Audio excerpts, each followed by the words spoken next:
मैं अव्यक्त वर्मा अपने यूट्यूब चैनल अव्यक्त वर्मा गुरुकुल में आप सबका हार्दिक स्वागत करता हूँ। आज हम पढ़ने का प्रयास करेंगे विश्व प्रसिद्ध एवं संसार में प्रसिद्ध कालिदास के द्वारा लिखित श्रेष्ठ नाटक अभिज्ञान शाकुंतलम के विषय में जानने का प्रयास करेंगे। अभिज्ञान शाकुंतलम में कितने अंक हैं और कौन से कथा वस्तु क्या रही है, और इस विषय में हम अभिज्ञान शाकुंतलम में जो जो चीज़ें आती हैं उन सब के विषय में पढ़ने का प्रयास करेंगे। तो आइए अब इसको जानने का प्रयास करते हैं कि उसमें क्या क्या दिया हुआ है। अभिज्ञान शाकुंतलम की कथा वस्तु का सारांश कुछ इस प्रकार से समझा जा सकता है। अभिज्ञान शाकुंतलम की कथा वस्तु का सारांश जानने का प्रयास कर रहे हैं। अभिज्ञान शाकुंतलम नाटक में 7 अंक हैं। कितने अंक हैं? 7 अंक हैं। तो 7 अंकों को आज संक्षिप्त में हम जानने का प्रयास करेंगे, और यह वीडियो केवल अभिज्ञान शाकुंतलम नाटक के परिचय के लिए है, जो सारांश रूप में आप समझ सकते हैं, और मौखिक रूप से केवल सुनने के लिए है। तो इसको सब लोग लाभ उठाइए और जानकारी प्राप्त करिए कि अभिज्ञान शाकुंतलम नाटक में कालिदास ने क्या क्या लिखा है या क्या क्या वर्णन किया है। अभिज्ञान शाकुंतलम नाटक में कालिदास ने इस प्रकार से कुछ कथा वस्तु वर्णन की है, तो उसको जानने का हम प्रयास करते हैं। अभिज्ञान शाकुंतलम नाटक की प्रथम अंक की कथा वस्तु किस प्रकार से मानी जाती है। महाकवि कालिदास ने अपने नाट्य ग्रंथ के निर्विघ्न समापन के लिए नंदी पाठ का आयोजन किया है। अष्टमूर्ति भगवान शिव की आचात्मक प्रस्तुति है। अभिज्ञान शाकुंतलम के नंदी पाठ के संदर्भ में आचार्य बलदेव उपाध्याय ने अपने उद्गार कुछ इस रूप में व्यक्त किए हैं। कालिदास ने अखंड भारतीय राष्ट्र की स्तुति अभिज्ञान शाकुंतलम की नांदी में की है। नांदी पाठ के बाद रंगमंच पर सूत्रधार प्रवेश करता है और उसके द्वारा ग्रीष्मऋतु पर मनोहारी वर्णन प्रस्तुत किया जाता है। इसके बाद मृग का पीछा करते हुए रथारूढ़ महाराज दुष्यंत का रंगमंच पर अवतरण होता है। जैसे ही वह मृग को मारने की चेष्टा करते हैं, इतने में 2 तपस्वी आकर उन्हें रोकते हैं कि यह आश्रम मृग का है, अतः इसे ना मारिए। राजा उनकी बात को स्वीकार करते हुए बाण को वापस रख लेते हैं। तपस्वी महाराज दुष्यंत को चक्रवर्ती पुत्र प्राप्त होने का आशीर्वाद देते हैं और कहते हैं, साथ में आश्रम में आकर अति स्वीकार करने का अनुरोध भी करते हैं। तो राजा उनकी प्रार्थना स्वीकार करके करुण ऋषि के आश्रम में ही कुछ रहने के लिए थोड़ा स्वीकार कर लेता है। ऋषि करुण उस समय आश्रम में नहीं है, वह सोम तीर्थ की यात्रा पर गए हैं। आश्रम के अतिथि का सारा भार शकुंतला को सौंप गए हैं। आश्रम में प्रवेश करते दुष्यंत को शकुंतला सहित 2 सखियाँ अनुसुईया और प्रियवंदा वृक्षों का सिंचन कार्य करती हुई दिखलाई देती है। दुष्यंत उन्हें देखकर अति प्रभावित होता है और शकुंतला के सौंदर्य पर मुग्ध हो जाता है। इसी बीच शकुंतला एक भ्रमण द्वारा पीड़ित होती है, उससे रक्षा के लिए प्रार्थना करती है। उसके रक्षा कार्य के लिए दुष्यंत आगे आता है, किंतु वह अपने को छिपाकर राजा का परिचय धर्माधिकारी के रूप में देता है। तीनों तापस बालाएं उसका स्वागत करती हैं। परस्पर वार्ता के क्रम में दुष्यंत को यह ज्ञात होता है कि शकुंतला कर्ण की पालिता पुत्री है तथा मूलतः वह मेनका विश्वामित्र की पुत्री है। शकुंतला क्षत्रिय कन्या है। यह जानकर दुष्यंत की आसक्ति और भी अधिक हो जाती है। वह उससे विवाह करने का निश्चय करता है। शकुंतला भी उसके राजसी सुगठित व्यक्तित्व को देखकर आकर्षित होती है। दुष्यंत और शकुंतला के मनोभाव को समझकर प्रियवंदा परिहास करती है। इसी भी नेपथ्य द्वारा हाथी के उपद्रव की सूचना, साथ ही दुष्यंत के आगमन की सूचना भी प्राप्त होती है। राजा अपने सैनिकों को बाहर आश्रम के बाहर छोड़ आया था, अतः उन्हें रोकने के लिए वहां से प्रस्थान करता है। अपनी सखी अनुसुईया और प्रियवंदा के साथ शकुंतला रंगमंच से प्रस्थान कर जाती है। यहीं पर प्रथम अंक का समापन हो जाता है। अब इसके बाद दूसरे अंक का हम सारांश समझने का प्रयास करते हैं। द्वितीय अंक के प्रारंभ में विदूषक द्वारा राजा आखेट से संबंधित सूचना प्राप्त होती है। आखेट के कार्यक्रम से लकड़हारा विदूषक आखेट के कार्यक्रम को रोकने की प्रार्थना करता है। शकुंतला के प्रति आकृष्ट होने से अंदर दुष्यंत खिन्न होकर प्रणय विवल अवस्था में विदूषक की प्रार्थना को बात मान लेता है। और आखिर के कार्यक्रम को निरस्त करने की आज्ञा देता है। इसके बाद विदूषक से दुष्यंत अपने मन को पीड़ा को बताते हैं, उस कार्य में सहायता करने की प्रार्थना करता है। इस बीच दुष्यंत आश्रम में पुनः जाने की इच्छा व्यक्त करता है, किंतु जानने का बहाना सोच रहा था, तभी दो तापसी आकर सौभाग्य से राजा को आश्रम में कुछ दिनों तक ठहरने का अनुरोध करती है, जिससे कुलपति कर्ण दूर रहने के कारण राक्षसों के व्यवधान से आश्रम को सुरक्षित रह सके। राजा को यह अवसर अपने अनुकूल लगा, वह अपनी स्वीकृति प्रदान कर देते हैं। इसी समय राजधानी हस्तिनापुर से एक दूत आता है, वह राजा की माता द्वारा बुलाए जाने का संदेश देता है। राजा दुविधा में पड़ जाता है, वह किस कार्य को राजा प्राथमिकता दे, अतः वह अपने स्थान पर विदूषक को सेना के साथ भेजने का निश्चय कर लेता है। विदूषक को निर्देश देता है कि विदूषक वही जाकर शकुंतला विशेष प्रसंग को राजमहल में न फैला दे। अतः राजा ने उससे कहा कि शकुंतला के आश्रम में प्रणय संबंधी जो भी बातें कही गई हैं वह सब परिहास मात्र है, इसमें कोई वास्तविकता नहीं है। अब यहीं पर दूसरा अंक भी पूर्ण हो जाता है। अब अभिज्ञान शाकुंतलम के विषय में तीसरा अंक जानने का हम प्रयास कर रहे हैं। तृतीय अंक के विश्वम्भर द्वारा यह सूचना प्राप्त होती है कि दुष्यंत के तपोवन में प्रवेश करते समय तपस्वियों के राजकार्य में निर्विघ्न समाप्ति के लिए निर्विघ्न समाप्त हो गए हैं कार्य। इसके साथ ही शकुंतला के अस्वस्थ होने की सूचना भी मिलती है, जो लता मंडप में पुष्पशैया पर लेटी हुई है। महाराज दुष्यंत भी काम पीड़ा की अवस्था में प्रविष्ट होते हैं। मध्याह्न का प्रखर तापचल है। दुष्यंत को शकुंतला के बिना अन्यत्र क्षण प्रतीत नहीं होता है। वह शकुंतला को खोजते हुए मालिनी के तट पर पहुंच जाते हैं। वह बेतस लता मंडप के समीप वृक्षों के ओट में छिपकर शकुंतला तथा उसकी दोनों सखियों का परिहास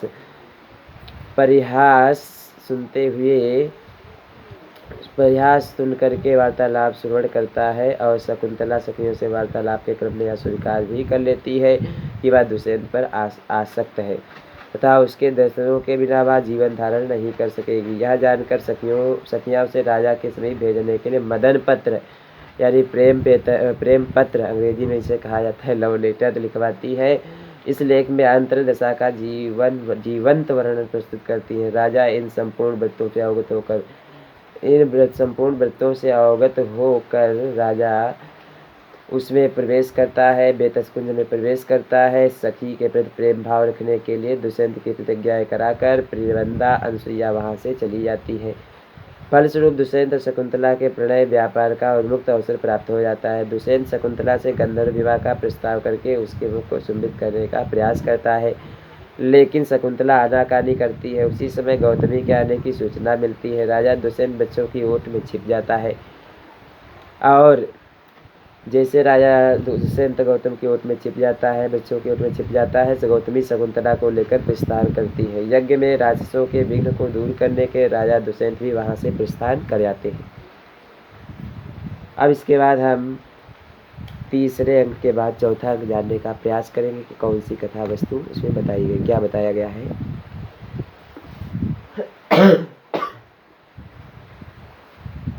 अभियान शाकुंतलम की चौथे अंक की कथा वस्तु कुछ इस प्रकार से समझी जा सकती है। चतुर्थ अंक के विभाजन में पुष्पों का चयन करते हुए अनसुईया एवं प्रियवंदा के वार्तालाप से ज्ञात होता है कि महाराज दुष्यंत शकुंतला से गंधर्व विवाह हो गया है। वह शकुंतला को शीघ्र बुलाने का आश्वासन देकर हस्तिनापुर चला गया है। शकुंतला दुष्यंत की चिंता में मग्न रहती है। उसी समय आश्रम में महर्षि दुर्वासा का अतिथि के रूप में आगमन होता है। वह अतीव चिंताग्रस्त मनोदशा होने के कारण उनके आगमन को नहीं जान पाती है। तब क्रोधाविष्ट अति दुर्वासा ऋषि ने आतिथ्य न किए जाने के कारण उसे श्राप देकर चले जाते हैं कि जिसका स्मरण करती हुई तो मुझ तपस्वी को नहीं ध्यान दे रही है, वह तुझे स्मरण दिलाए जाने पर भी याद नहीं करेगा। ऐसा भयंकर श्राप देकर वह वहां से प्रस्थान कर जाते हैं। अनसुईया के निर्देश पर प्रियवंदा शीघ्र जाकर दुर्वासा ऋषि के समीप अन्वय विनय करती है। फलस्वरूप ऋषि यह कहते हैं कि मेरा साप अन्यथा तो नहीं हो सकेगा, किंतु किसी पहचान की वजह दिखाए जाने पर वह साप समाप्त अवश्य जाएगा। शकुंतला के पास दुष्यंत की नामांकित अंगूठी है, अतः वह उसे दिखाए जाने पर उसको अवश्य पहचान लेगा। इसलिए इस श्राप से शकुंतला से किसी से चर्चा नहीं करती है। तीर्थ यात्रा से लौटने पर आकाशवाणी के द्वारा कर्ण को यह बात विदित हो जाती है कि शकुंतला गंधर्व विवाह दुष्यंत के साथ गंधर्व विवाह एवं शकुंतला गर्भवती होने की सूचना प्राप्त होती है। गंधर्व विवाह हो गया है और शकुंतला के गर्भवती होने की सूचना भी प्राप्त होती है। अच्छा, महर्षि इस संबंध का अनुमोदन करते हैं। उधर श्राप के प्रभाव से दुष्यंत शकुंतला को विषय वृत्तांत को बिल्कुल भूल चुका था, विस्मृत हो जाता है। विवाहिता पुत्री बहुत दिनों तक घर में न रखकर उचित समय पर प्रतिग्रह भेज देना चाहिए, यही लोक की रीति है। यह विचार कर महर्षि कर्ण शकुंतला को कर्ण के बहन गौतमी तथा 2 शिष्यों सांग्रव तथा शारद्वत के साथ हस्तिनापुर विदा कर रहे हैं। शकुंतला की विदाई का दृश्य अत्यंत मार्मिक है। इस मांगलिक अवसर पर आश्रम की अन्य वनस्पतियां वृक्ष लताएं सभी और अपनी रेशमी वस्त्र आभूषण आदि उपहार के रूप में अर्पित करती है। शकुंतला अपनी सखियों वृक्षों लताओं से विदा लेती है। आश्रम के सीमांत पर अवस्थित जलाशय तक अनसुईया परिवंदा कर्ण रुक जाते हैं और इन मर्म स्मृति क्षणों में कर्ण का पितृ हृदय सम अपनी कन्या के कल्याण जीवन के लिए उपादेय कुछ संदेश भी देते हैं। साथ ही गृहस्थ जीवन को सुखमय बनाने का मूल मंत्र भी सिखाते हैं। नव परिणीता पुत्री के पिता का सम्यक दायित्व निर्वहन करते हुए दुष्यंत बहुमूल्य संदेश प्रेषित करते हैं। शकुंतला को पतिग्रह प्रेषित कर महर्षि कर्ण परम विश्रांति का अनुभव करते हैं। अब यहाँ पर चौथा अंक यहीं पर पूर्ण हो जाता है और इसके बाद 5वें अंक की कथा किस प्रकार से आप समझने का प्रयास करें। पंचम अंक में नेपथ्य में रानी हंसपदिका के गीत को सुनकर महाराज दुष्यंत अन्यमनस्क भाव से युक्त होकर विदूषक को रानी के सांत्वनार्थ प्रेरित करते हैं। इसी बीच सांग्रव शारद्वत गौतमी शकुंतला को लेकर दुष्यंत की आज्ञा से दरबार में प्रविष्ट होते हैं। दुर्वासा के शाप के प्रभाव से राजा दुष्यंत शकुंतला विषय वृत्तांत को बिल्कुल भूल चुके थे। कर्ण शिष्यों गौतमी के साथ अवकुंठनवती सुंदरी को देखकर राजा को बड़ा आश्चर्य होता है। कहता है, यह कौन हो सकती है। परस्पर अभिवादन विनिमय के पश्चात जब सांग्रव कहता है कि आपके तथा शकुंतला के गंधर्व विवाह को महर्षि कर्ण ने स्वीकृति प्रदान कर दी है, अब आप दोनों दाम्पत्य धर्म का निर्वहन करें, तो दुष्यंत आश्चर्यचकित रह जाता है और गांधर्व विवाह को अस्वीकार कर देता है। गौतमी शकुंतला के अवकुंठन आवरण को भी दूर कर देती है, किंतु फिर भी वह नहीं पहचान पाता है। पुनः प्रमाण के लिए दुष्यंत की नामांकित अंगूठी दिखाने का प्रयास करती है, किंतु सची तीर्थ में जलाभिषेक करते समय वह वहीं गिर गई थी। अतः वह अन्य प्रसंग में स्मरण का प्रयास करती है। दुष्यंत उसे असत्यवादिनी सिद्ध कर देता है। अच्छा, सांग्रव और राजा के आवेशपूर्ण वार्तालाप प्रारंभ होता है। दोनों ओर से आरोप प्रत्यारोप किए जाते हैं। दुष्यंत शकुंतला को स्वीकार करने में असमर्थता व्यक्त करता है। इस पर राजा पुरोहित को सुझाव प्रस्तुत करता है। ज्योतिषियों ने कहा कि आपको चक्रवर्ती पुत्र की प्राप्ति होगी। यदि शकुंतला से उत्पन्न पुत्र में चक्रवर्ती लक्षण होंगे तो आप इसे अवश्य स्वीकार कर लीजिएगा, अन्यथा शकुंतला को उसके पिता के घर भेज दीजिएगा। इसके पश्चात शकुंतला पुरोहित के साथ चली जाती है और कुछ क्षण उपरांत पुरोहित लौटकर बताता है कि विलाप करती हुई शकुंतला को आकाश से आई हुई एक दिव्य ज्योति अपने साथ उठाकर ले गई है। इस वृत्तांत को सुनकर सभी आश्चर्य में मग्न हो जाते हैं। अंत में राजा किम कर्तव्य मूढ़ चिंतामग्न स्थिति में शयनगृह की ओर प्रस्थान करता है और यहीं पर पंचम अंक भी पूर्ण हो जाता है। तो छठे अंक की कथावस्तु को इस प्रकार से जानने का प्रयास करते हैं। षष्ठ अंक के प्रारंभ में नगर रक्षक एवं धीवर को बंदी बनाए हुए जिसके पास दुष्यंत नामांकित अंगूठी प्राप्त होती है, उस धीवर को रोहू नामक मछली के पेट से मिली थी। वह उस अंगूठी के विक्रय हेतु बाजार ले जाता है, जहां वह पकड़ा जाता है। अंत में अंगूठी राजा के पास पहुंचती है तो राजा धीवर को पुरस्कृत करने के लिए उसे मुक्त कर देते हैं। उस अंगूठी को देखकर राजा के शाप के कारण विस्मित घटनाएं पुनः स्मरण हो जाती है। इस प्रकार राजा को शकुंतला के वियोग में पीड़ा होती है। तभी मेनका की सखी सारमती राजा की स्तुति करते हुए आदर्श रूप में प्रमदन में प्रकट होती है। वह राजा शकुंतला के अधूरे चित्र को देखकर दुख को कम करने का प्रयास करता है। प्रमद वन में स्थित राजा के मन में विद्यमान शकुंतला के प्रतिभावों को जानकर वह अत्यधिक प्रसन्न होती है। इसके पश्चात प्रतिहारी राजा के पास आकर उन्हें एक पत्र देता है, जिससे ज्ञात होता है कि धर्ममित्र नामक व्यापारी के समुद्र में नौका टूटने के कारण डूबकर दिवंगत हो गया है। वह निसंतान है, अतः उसका धन राजकोष में जाएगा। राजा यह जानकर स्वयं निसंतान होने के कारण दुखित होकर मूर्छित हो जाता है। इस बीच इंद्र का सारथी मातली दुष्यंत के राजा प्रसाद में प्रवेश आता है।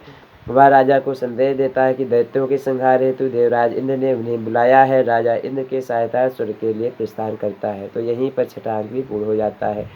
अब कालिदास के द्वारा लिखित अभिज्ञान शाकुंतलम में हम सप्तम अंक की कथा जानने का प्रयास करेंगे। सप्तम अंक की कथा कुछ इस प्रकार से अभिज्ञान शाकुंतलम की समझी जा सकती है। सप्तम अंक में राजा ने दानवों पर विजय प्राप्त की है। इंद्र ने दुष्यंत का विशेष आदर सत्कार करके पृथ्वी लोक की ओर विदा किया है। पृथ्वी लोक की वापस जाते समय मार्ग में स्थित हेमकूट पर्वत पर मारीच ऋषि का आश्रम देखकर राजा उनका अभिवादन करने हेतु वहीं पर रुकते हैं। इसी बीच राजा की एक अद्भुत बालक से भेंट होती है जो शेर के दांत गिनने का प्रयास कर रहा था। राजा उस आश्रम में रुके। राजा ने देखा कि एक बालक शेर के दांत गिनने का प्रयास कर रहा है। राजा के मन में बालक को देखकर वात्सल्य भाव उत्पन्न होता है। बालक के समीप स्थित 2 तपस्वियों से ज्ञात होता है कि वह बालक पुरुवंशी है और इसकी माता का नाम शकुंतला है। वह पति से परित्यक्ता है। अभी अपराजिता नामक औषधि से राजा उठाकर बालक के हाथों पर बांध देते हैं। इस घटना से निश्चय हो जाता है कि दुष्यंत उस बालक के पिता है। इस घटना से निश्चय स्पष्ट हो जाता है दुष्यंत ही उस बालक के पिता है। इस घटना को सूचना पाकर शकुंतला वहाँ उपस्थित होती है। वह दुष्यंत के चरणों में गिरकर क्षमा याचना करती है। पुत्र सहित राजा मारीच के ऋषि के आश्रम में जाते हैं, जहाँ पर वह मारीच ऋषि उन्हें आशीर्वाद देकर इंद्र के रथ पर आरूढ़ होकर कराकर राजधानी भेज देते हैं। कालिदास के भरतवाक्य के साथ संपूर्ण नाटक पूर्ण हो जाता है। तो यहीं पर 7 अंक भी पूर्ण हो जाता है। अभिज्ञान शाकुंतलम नाटक भी पूर्ण हो जाता है। अब हम इसको देखने का प्रयास करें। मूल कथा जो अभिज्ञान शाकुंतलम नाटक के मूल कथा के विषय में सौभाग्य में वाद विवाद स्थान नहीं है। दुष्यंत शकुंतला की कथा महाभारत की आदि पर्व 69 से 74 अध्याय में लगभग 300 श्लोकों में कथा प्राप्त होती है। पद्म पुराण के स्वर्ग खंड में प्राप्त शकुंतलम के कथानक से उद्धृत साम्य है। इसके अतिरिक्त कटहारी जातक में भी इस कथा से कोई मिलती जुलती कथा पाई जाती है। कालिदास ने अभिज्ञान शाकुंतलम में जो अंगूठी अभिज्ञान के समन्वय किया है उसका मूल वाल्मीकि रामायण के निम्नलिखित श्लोक से ज्ञात होता है। इसमें अंगूठी के अभिज्ञान का वर्णन किया गया है। ददौ तस्य तथा स्वादावा आंगो कुशोभितम अंगुलीय अभियानम राजपुत्र्या परंतपा। उपयुक्त कथाओं में सबसे प्राचीन महाभारत की कथा है। अधिकांश विद्वानों का मानना है कि पद्म पुराण की कथा अभिज्ञान शाकुंतलम का ही अनुवाद रूप है। भागवत में महाभारत की कथा के सदृश ही समानता कथा प्राप्त होती है। यदि पद्म पुराण की कथा प्राचीन होती तो भागवत में अवश्य मिलती, किंतु ऐसा नहीं है। तथा पद्म पुराण की रचना शाकुंतलम के बाद की है। अतः इस नाटक का मूल स्रोत महाभारत में वर्णित शकुंतलोपाख्यान को ही माना जा सकता है। और महाभारत में वर्णित शकुंतलोपाख्यान इस प्रकार से है।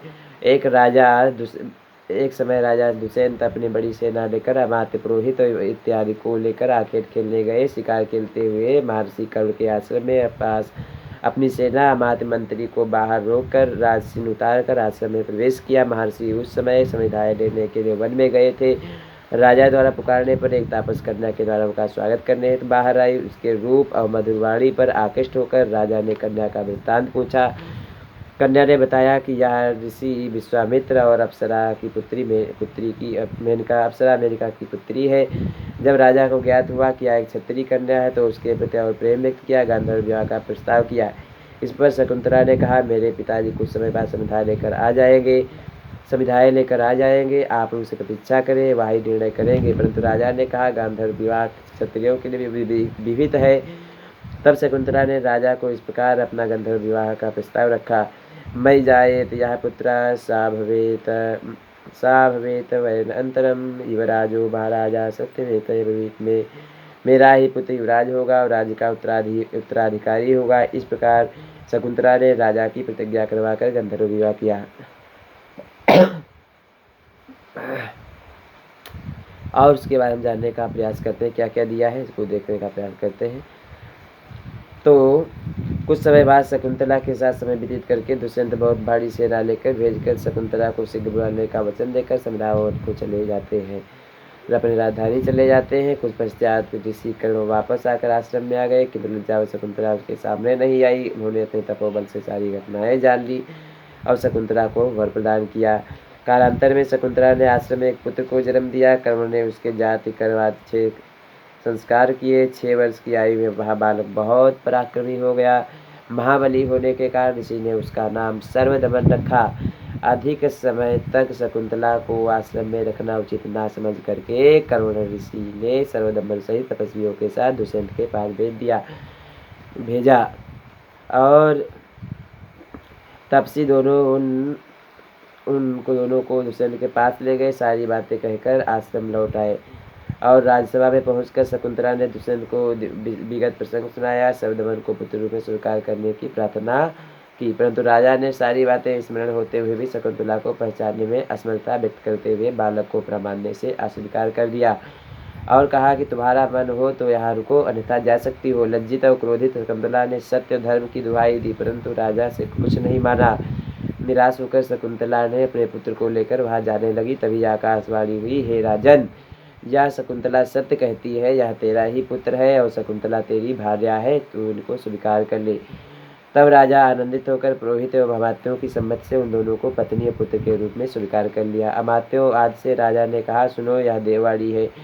यदि मैंने इसे पहले स्वीकार कर लिया होता तो यह जन्म से शुद्ध है या नहीं, इसका संशय तुमको रहता। इसके पश्चात शकुंतला से बोला, यदि मैं ऐसा न किया होता तो लोग कहते कि कामुकता के वशीभूत होकर मैंने ऐसा स्वीकार किया है और क्रोध के कारण तुमने जो अपशब्द मुझसे कहे उसके लिए मैं तुमसे क्षमा मांगता हूँ। तदंतर राजा ने शकुंतला को महारानी के पद पर अभिषिक्त किया और सर्वदमन को युवराज बनाया। पद्म पुराण में वर्णित शकुंतला की कथा इस प्रकार से है। पद्म पुराण की कथा महाभारत एवं अभिज्ञान शाकुंतलम की कथा का दोनों का निषेध रूप है। महाभारत में राजा के द्वारा शकुंतला के पारिग्रहण तक की कथा जिस प्रकार से वर्णित की गई है वही रूप में प्राप्त होता है। केवल 2 स्थानों पर कथा का स्वरूप कुछ भिन्न प्रतीत होता है। प्रथम महाभारत के अनुसार शकुंतला अपनी उत्पत्ति की कथा एवं स्वयं दुष्यंत को बताई, जबकि पद्म पुराण में यह कथा प्रियवंदा ने दुष्यंत से कहा है। द्वितीय राजधानी वापस लौटते समय राजा ने शकुंतला को प्रत्यभिज्ञान चिन्ह दिखाने नहीं दिया, जबकि पद्म पुराण के अनुसार उसने यह अंगूठी दी, जाते समय अंगूठी दी। यह घटना सत्य के आधार पर अभिज्ञान शाकुंतलम के समान ही है, परंतु पद्म पुराण के अनुसार शकुंतला दुष्यंत के वियोग में चिंतामग्न थी और वह ऋषि दुर्वासा के आगमन से अनभिज्ञ दुष्यंत के विवाह में मग्न है। इस पर दुर्वासा ऋषि उसे श्राप दे देते हैं और प्रियवंदा द्वारा कुपित ऋषि प्रार्थना करने पर कहते हैं कि अभिज्ञान दिखाने पर वह श्राप समाप्त हो जाएगा। प्रियवंदा यह बात शकुंतला को नहीं बताती है। शकुंतला के गर्भवती होने पर यह सारा मास गर्भ होने तक ही 7 मास गर्भ में आश्रम में रहेगी, जबकि कर्नाटक में कर्ण शकुंतला के प्रेम का संबंध का पता लगते ही उन्होंने उसी दिन राजा के साथ विदा कर दिया। दूसरी बात यह है कि शकुंतला राजा दुष्यंत के समीप हस्तिनापुर जाने लगी, तब उसके साथ सांग्रह, सारदत्त, गौतमी, प्रियवंदा भी गई। मार्ग में सरस्वती के जल के स्नान के समय शकुंतला ने मुद्रित प्रियवंदा को पकड़ा दी। उसके हाथ से जल में जो अंगूठी गिर गई, मुद्रिका वह गिर जाती है। प्रियवंदा भय के कारण यह बात शकुंतला को नहीं बताती है। जब राज दरबार में विश्वास दिलाने की आवश्यकता पड़ी तब प्रियवंदा ने धीरे से कहा, वह नदी में गिर गई। यह सुनकर शकुंतला अचेत हो गई। उन दोनों प्रसंगों में अत्यधिक संपूर्ण घटनाक्रम अभिज्ञान शाकुंतलम के समान ही है। मूल कथा में दुष्यंत सेना सहित कर्ण के आश्रम के समीप जाता है और अपनी सेना को आश्रम के बाहर रोककर एकाकी प्रवेश करते हैं, जबकि अभिज्ञान शाकुंतलम में महाकवि ने थोड़ा सा परिवर्तन करके कथानक को रोचक बनाते हुए दिखलाया है। आखेट के समय राजा की सेना पीछे छूट गई है। राजा सूत के साथ मृग का पीछा करते हुए दिखलाया गया है। आश्रम में उसको 2 तपस्वी मृग का वध करने से रोकते हैं। तब आश्रम में आने का निमंत्रण देते हैं। वह उसको चक्रवर्ती पद सवार होने का आशीर्वाद भी देते हैं। मूल कथा में जब राजा आश्रम में पहुंचता है तब उसके समय कर्ण ऋषि समझाए लेने हेतु वन गए थे, जबकि शकुंतलम में कवि ने लंबे समय के लिए कर्ण को प्रवास में भेज दिया है। यहाँ शकुंतला की 2 सखियाँ हैं। वह आश्रम में शकुंतला को उन 2 सखियों के साथ देखता है। वह उन तीनों सखियों के साथ परिहास करने का आनंद भी लेता है। मूल कथा में शकुंतला स्वयं अपने जन्म का वृत्तांत सुनाती है तथा दुष्यंत उसे सीधे स्वर गंधर्व विवाह का प्रस्ताव रखता है। राजा द्वारा शीघ्रता करने पर वह इस शर्त को विवाह स्वीकार कर लेती है। राजा के इस बात का पुत्र भी युवराज होगा। शकुंतलम में कवि ने इस घटना को नाटकीय रूप दिया है। वह दुष्यंत शकुंतला के पूर्वराग उत्पन्न कराता है। प्रिवंदा शकुंतला के जन्म की कथा कहती है।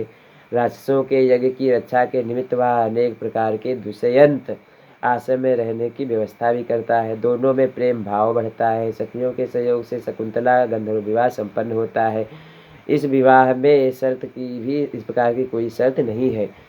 शाकुंतलम में दुष्यंत के विदा होने पर शकुंतला के स्मृति चिन्ह के रूप में अपनी नामांकित अंगूठी भी देता है। मूल कथा में ऐसी कोई घटना नहीं है। मूल कथा तथा अभिज्ञान शाकुंतलम दोनों में मूल कथा और शाकुंतल दोनों में दुष्यंत कर्ण के बिना मिले हस्तिनापुर लौट गया, जबकि गंधर्व विवाह के पश्चात शाकुंतला तपोवन में ही रहती है। कर्ण द्वारा विवाह को स्वीकार कर देते हैं। मूल कथा पुत्र को 6 वर्ष होने के उपरांत हस्तिनापुर भेजने का प्रबंध करते हैं, जबकि शाकुंतलम में कवि इसी मध्य कल्पना और करते हैं। तो दुर्वासा ऋषि के श्राप की कल्पना भी इसमें की गई है, जो कि अंगूठी को देखने की अब तक ही प्रभावी रहती है। मूल कथा में कर्ण के शिष्य पुत्र शकुंतला को दुष्यंत के पास ले जाते हैं, जबकि अज्ञात शाकुंतलम में गर्भिणी शकुंतला कर्ण के शिष्य गौतमी के साथ हस्तिनापुर जाती है। राजा द्वारा ना पहचानने पर राजा को दोषी करने का प्रयास करते हैं। अभिज्ञान शकुंतला भय से कांपती हुई निवेदन करती है, परंतु राजा के निषेध पर कर्ण के शिष्य यह कहकर कि यह आपकी पत्नी है, आप वह छोड़े या त्याग दें, शकुंतला को छोड़कर लौट आते हैं।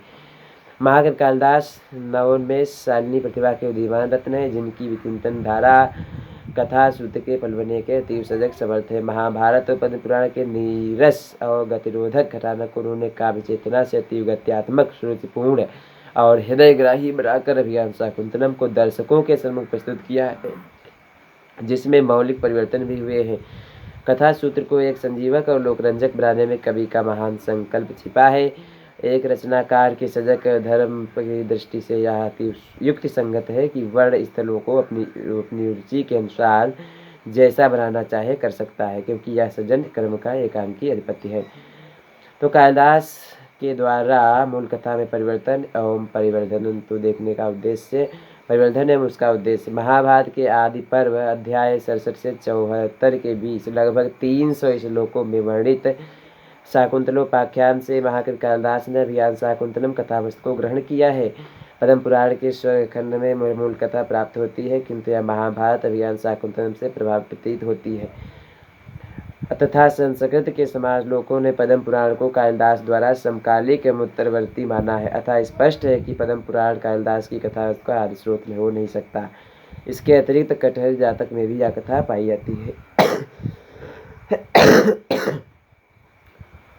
तो ऐसी परिस्थिति में महाभारत को ही अभिज्ञान शाकुंतलम की कथा उसका आधार माना युक्त संगत प्रतीत होता है। तो अब इसमें आप देखते हैं कालिदास ने मूल कथा में जो महत्वपूर्ण परिवर्तन किए हैं उन्हें इस प्रकार से प्रस्तुत किया जा सकता है। दुष्यंत का एकांकी आश्रम प्रवेश, महर्षि कर्ण की दीर्घकालिक सोमनाथ तीर्थ यात्रा और शकुंतला जन्म विवरण, भ्रमर बाधा की परिकल्पना, अंगूठी की परिकल्पना, विवाह का अनुबंध शर्त, द्वितीय अंक की उद्भावना के बाद देखते हैं दुर्वासा के दारुण श्राप की मौलिक कल्पना भी उन्होंने की है। शकुंतला का बेला का संदर्भ हो, चाहे शकुंतलाख्यान हो, दुष्यंत सांग्रो विवाद, मेनका का प्रसंग, षष्ठ अंक का मौलिक सृजन और सप्तम अंक की उद्भावना, तो एक कालिदास की कुछ अपनी मौलिक कल्पनाएं थी। तो इसको हम जान चुके। महाभारत तीन जगह अभिज्ञान शाकुंतलम की कथा प्राप्त होती है, महाभारत में, पद्म पुराण में, अभिज्ञान शाकुंतलम में। तो इस कथावत का सारांश अभिज्ञान शाकुंतलम जो विश्व प्रसिद्ध नाटक है संस्कृत में लिखा गया महाकवि कालिदास के द्वारा आपको अच्छा लगा हो तो चैनल को लाइक और सब्सक्राइब अवश्य करिएगा। यह अव्यक्त वर्मा गुरु जी के द्वारा आपको उनके शब्दों में बताया गया है। तो ये हर परीक्षा के लाभकारी है, यूजीसी नेट के लिए, पीजीटी के लिए भी है और टीजीटी के लिए। संस्कृत की जहाँ भी परीक्षा है वहाँ अभिज्ञान शाकुंतलम लाभकारी होगा, या जो है आता है अभिज्ञान शाकुंतलम से प्रश्न आते हैं। तो इसको पढ़िएगा और अधिक से अधिक वीडियो को लाइक एवं शेयर करिएगा। तो यह केवल सुनने मात्र के लिए है, सुनकर भी विद्या प्राप्त हो जा सकती है, क्योंकि ज्ञानेंद्रियाँ प्राप्त करने के 5 ज्ञानेंद्रियाँ होती हैं। 5 ज्ञानेंद्रियों से एक सुनना भी, एक कर्ण भी एक इंद्रिय है, उसके बाद सुनकर भी विद्या प्राप्त की जा सकती है। तो इसको सुनने का प्रयास करिए और हर परीक्षा में अच्छे नंबर प्राप्त करिए, अपना जीवन सफल बनाइए। हमारा एकमात्र उद्देश्य है कि हम सब ने ठाना है संस्कृत को घर घर तक पहुँचाना है। जय श्री राम, जय श्री कृष्ण। धन्यवाद।